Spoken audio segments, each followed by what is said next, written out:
আসসালামু আলাইকুম, কেমন আছেন সবাই? আশা করি আপনারা সবাই ভালো আছেন। আলহামদুলিল্লাহ আমিও ভালো আছি। আজ আমি বানাবো ক্যাপসিকামের বড়া। তো এই জন্য আমি একটা ক্যাপসিকাম নিয়ে নিয়েছি এখানে। ক্যাপসিকামটা বড় সাইজ। তো চলুন এটাকে এবার কেটে নিই। তো ক্যাপসিকাম আমি কেটে নিয়েছি এই সাইজ করে একটা ক্যাপসিকাম। এখানে নিয়ে নিয়েছি আমি লবণ, রং গুঁড়ো, লঙ্কা গুঁড়ো, ধনিয়া গুঁড়ো। এগুলো আমি ভালো করে মিক্স করে নিব এখন। মশলাগুলো আমি ভালো করে মিক্স করে নেব।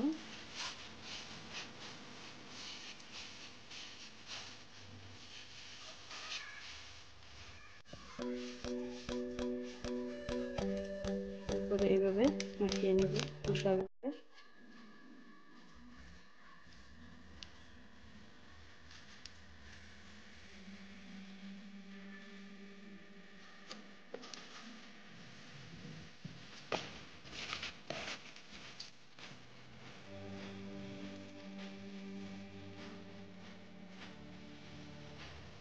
তো সবগুলোকে মশলা মাখিয়ে এইভাবে রেখে দিয়েছি।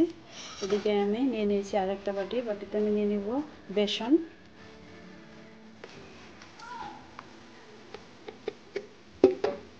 নিয়ে নিচ্ছি আমি চালের গুঁড়ো। এবার এখানে দিয়ে দিব লঙ্কা গুঁড়ো সামান্য, লবণ, হলুদ গুঁড়ো, ধনিয়া গুঁড়ো। এবার এগুলোকে ভালো করে মিক্স করে নেব। এখানে আমি পানি ব্যবহার করব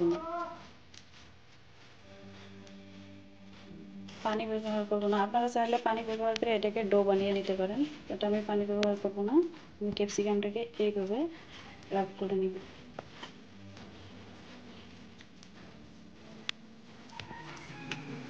তো এখানে কড়াইটা বসিয়ে রাখছিলাম, এখানে আমি দিয়ে দিচ্ছি তেল, সয়াবিন অয়েল। যতক্ষণ সবগুলো আমি ডোটা মিক্স করে নেব।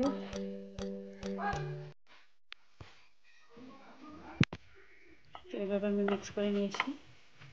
এখন দেখে আমি কড়াই বসিয়ে রেখেছি, এখানে দিয়ে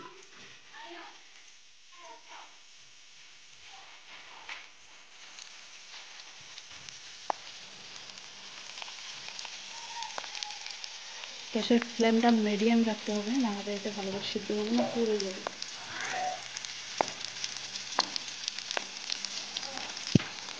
তো বড়াগুলোকে আমি এবার উল্টিয়ে দিচ্ছি পেস্ট এভাবে।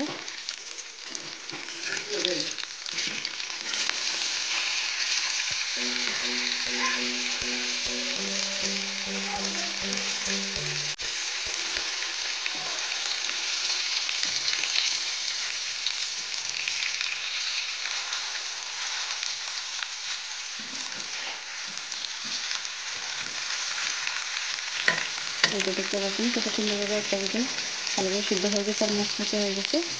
এখানে আরেকটা দিচ্ছি।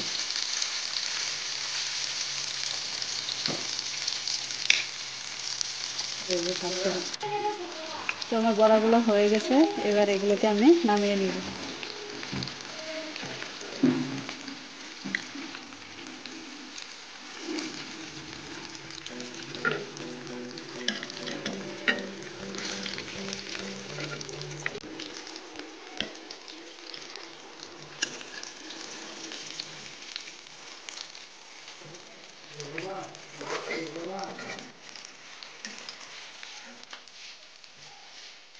দেখতে পাচ্ছেন কত সুন্দর হয়েছে। এইভাবে আমি সবগুলো বড়া এখন বানিয়ে, তো আমি সবগুলো বড়া বানিয়ে নামিয়ে নিয়ে এসেছি। কেমন লাগলো আপনারা কমেন্টে জানাবেন। ভালো লাগলে অবশ্যই ঘরে ট্রাই করবেন, লাইক করবেন, শেয়ার করবেন, কমেন্ট করবেন। আল্লাহ হাফেজ।